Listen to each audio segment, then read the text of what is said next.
میرا خیال ہے آپ ہی کی سمجھ میں نہیں آ رہا تو باطل فرقوں کی کہاں سمجھ میں آئے گا؟ تو سب سے پہلا کوئی بھی جب بندہ اٹھ کے آیا کرے نا، اس سے بولو بھائی اپنے ٹیچر کا نام بتاؤ، تم نے کس سے پڑھا ہے؟ اگر وہ یہیں پہ آؤٹ ہو جاتا ہے تو جتنے مرضی دلائل لے رہا ہو، اس کی بات سننے کی بولو نہیں، یہ ہو نہیں سکتا کہ خود سے سیکھا ہو۔ اگر وہ اپنے ٹیچر کا نام بتا دیتا ہے تو آپ کہیں یہ ٹیچر کا سے سیکھنا معتبر بھی ہے یا نہیں ہے، اس کے لیے ضروری ہے کہ اس کے ٹیچر کا نام بتاؤ، ورنہ تو کسی سے بھی سیکھ لو آپ۔ ایک آدمی کہتا ہے میں نے میڈیکل سائنس کتابوں سے نہیں، باقاعدہ ٹیچر نے پڑھائی ہے، کون ہے ٹیچر؟ وہ کسی قصائی کا کے بارے میں بتا رہا ہے، میں نے اس سے پڑھی ہے میڈیکل سائنس۔ مان لو گے ٹیچر تو ہے مگر وہ معتبر ٹیچر نہیں ہے، تو وہ کہے میں نے فلاں سے سیکھا ہے۔ اچھا فلاں نے کس سے سیکھا ہے؟ یہ 2-4 سلسلوں کے بعد جا کے پنچر ہو جاتے ہیں لوگ، کیونکہ نئے نئے فرقے جماعت المسلمین والے یہ کہا کرتے تھے، بڑے مناظرے ہوتے تھے ہمارے ان سے، اب مارکیٹ سے شارٹ ہو گئے، اللہ کا بڑا فضل۔ وہ کہتے تھے کہ نبی نے فرمایا کہ فرقے جب بہت زیادہ پھیل جائیں گے تو جماعت المسلمین کو فالو کرنا ہے، حنفی شافعی مالکی حنبلی نہیں بننا۔ کس کو فالو کرنا ہے؟ جماعت المسلمین کو۔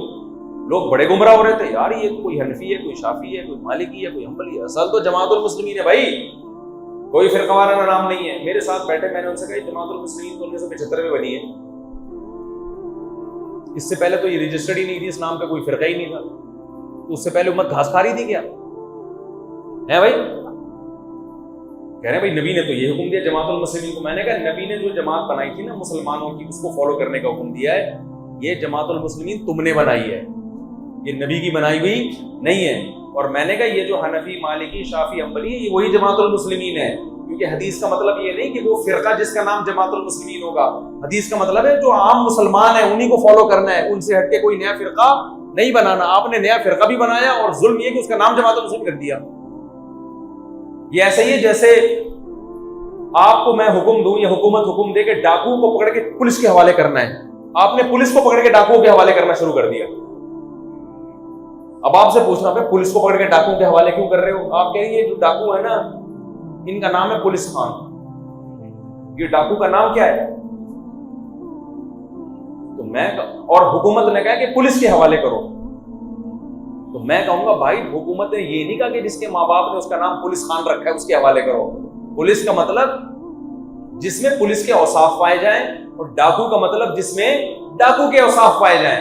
تو جماعت المسلمین کا مطلب جو عامت المسلمین ہو،